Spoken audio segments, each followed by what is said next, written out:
The General Services Administration is rolling out the government's first acquisition regulation clause written specifically for artificial intelligence systems. It sets sweeping new rules on data ownership, licensing, disclosure, and who's on the hook when AI is used in contract performance.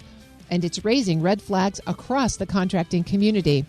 We'll break down what's in the clause, who it applies to, and why industry groups are pushing back with Dan Ramish, partner at Haynes Boone. Hi, Dan. Thanks for joining me this morning. Thanks, Terry. Nice to talk to you. For folks who are used to doing business with the government through contracts, they're used to receiving periodic dumps of contract clause modifications. But GSA has put a new clause out there for comment that you really want to call people's attention to. It's 552.239-7001. So what is it about this clause that is so important?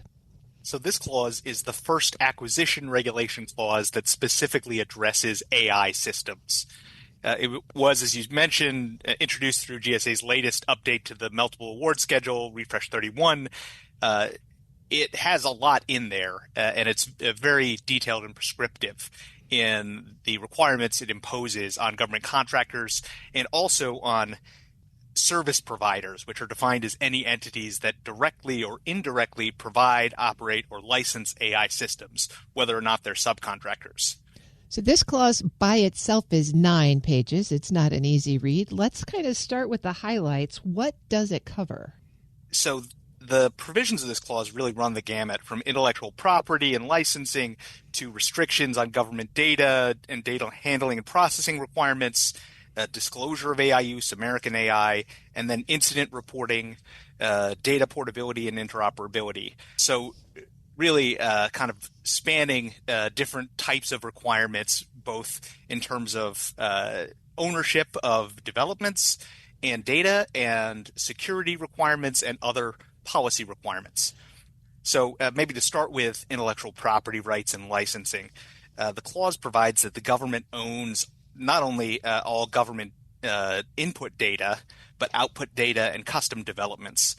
Now, output data, it wouldn't be shocking that the government wants to own the outputs from AI systems, but this includes derivative data, metadata, and logs. The custom developments providing for government ownership is contrary to the general data rights scheme in government contracts, which provides that the contractor generally owns data that's generated in contract performance and the government receives a broad license. Whereas under this clause, contractors and service providers that provide AI-related services would be prohibited from using government data, including some of those types of derivative government data, outside of the performance of the contract. Does that limit the utility of the AI programs then? So these practices would require changes in the way that things are typically done, and they present some other concerns. Some of it would depend on the particular AI tools that are being used, but the descriptive terms are different from what would appear in a typical commercial license. There is a phrase in here that we've seen a lot lately in the news between DoD and Anthropic, which is for lawful purposes. How does that get incorporated into this clause proposal? So along with the intellectual property rights, the clause also addresses parameters of the government's use rights, and it includes that clause, as you mentioned, for any lawful purpose.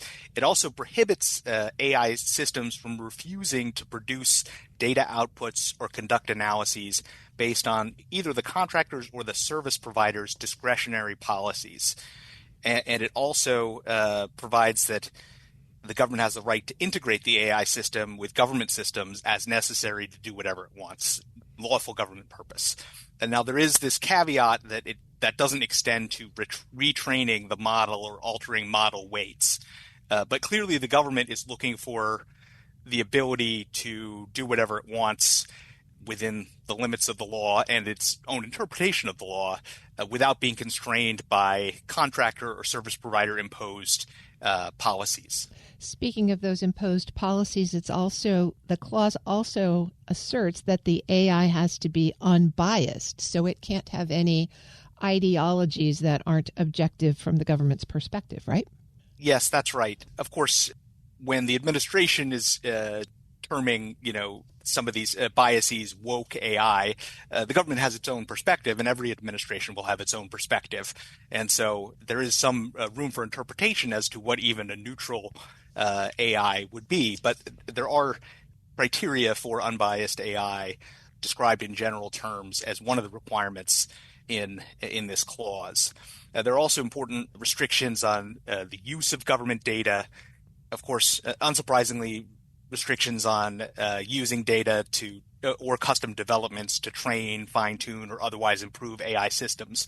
But the breadth of government data, including both input and output data and some of these types of derivative data, may make that more challenging for AI service providers. One more of the particulars in here that I want to ask you about. It requires contractors to disclose all AI systems used in contract performance. That seems like a really big requirement.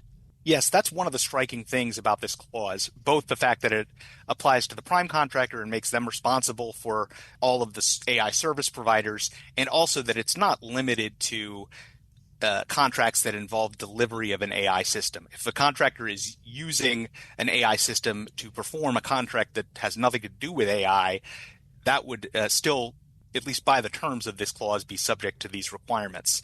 And this disclosure requirement is also new and notable, and there'd be an ongoing obligation, particularly given the way some large organizations are adopting AI and the government is encouraging adoption of AI, having to monitor each individual use of AI is a burdensome requirement.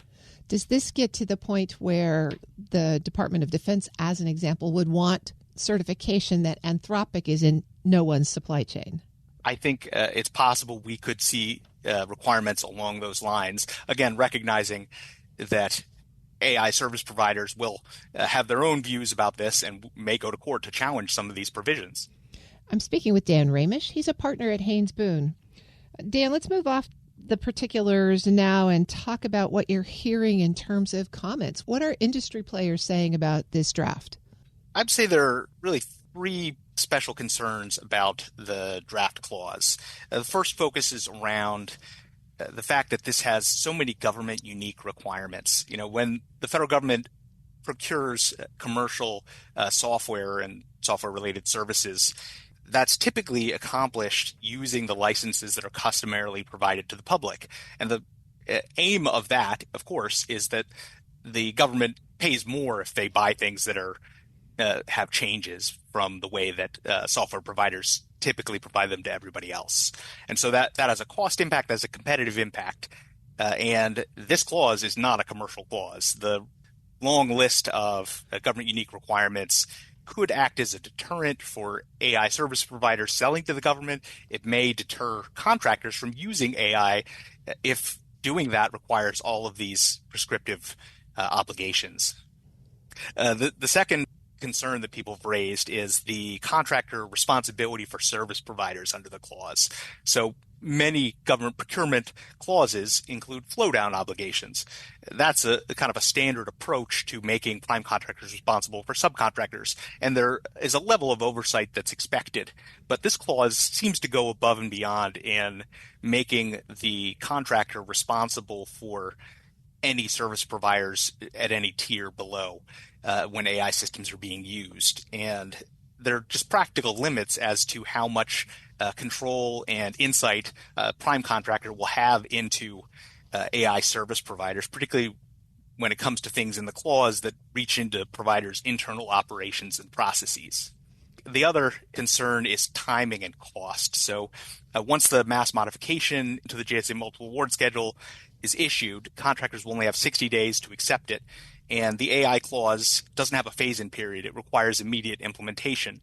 And that's going to be very challenging for contractors because, of course, they have existing agreements with AI service providers, and these detailed requirements wouldn't be covered by their existing agreements. So they would risk being immediately out of compliance. There also will likely be cost impacts of some of these requirements, and there isn't a mechanism for recovering those costs. So, Dan, you said something earlier in our conversation that I want to come back to now, that this clause seems to be in tension with the government's broader goals in terms of acquiring and implementing AI. Talk us through how this might impact innovation and competition and even attracting top AI vendors. Well, Terry, there are competing interests here, right? The federal government is not like any buyer of AI in the commercial setting.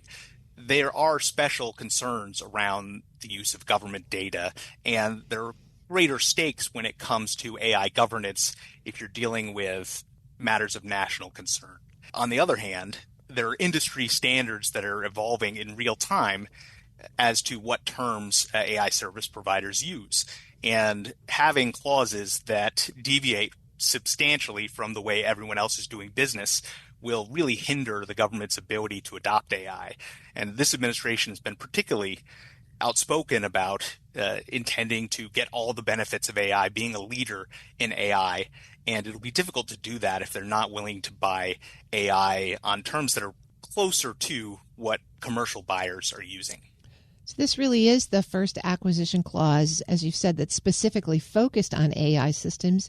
What precedent do you think this sets going forward? I think this will trigger a conversation about some of the key points in government procurement of AI when it comes to government governance and security and intellectual property and data usage constraints. And American AI usage. We didn't even mention that. There are requirements around using AI and not using foreign AI. A lot of policy considerations. And I think this will help advance the conversation and air out the issues. The comment deadline was originally March 20th, so just 2 weeks. And GSA extended that deadline an additional 2 weeks. So hopefully they will take the opportunity to get further input from industry, maybe even as they start to read some of the comments, further extend that deadline and give more thought to what the minimum requirements are for procuring AI and whether some of these constraints are at cross purposes with some of their broader goals for adopting AI use. One last point I wanted to raise. There is also an immediate concern for GSA schedule contractors that are facing the prospect of a mod containing this clause with the refresh. And there are potential bases for challenging the propriety of the clause as inconsistent with procurement regulations and not having followed notice and comment requirements. And contractors may simply not be able to implement the clause when the mod rolls out. So contractors would need to register their objection and reserve their rights with the contracting officer before the end of the 60-day deadline. By way of an update, GSA has now clarified that based on the industry request for an extension of the comment period, GSA will not be including the clause in the upcoming multiple award schedule Refresh 31, but will instead consider it for Refresh 32. We'll continue to stay tuned. I've been speaking with Dan Ramish. He's a partner at Haynes Boone. Dan, I really appreciate you walking through this important issue.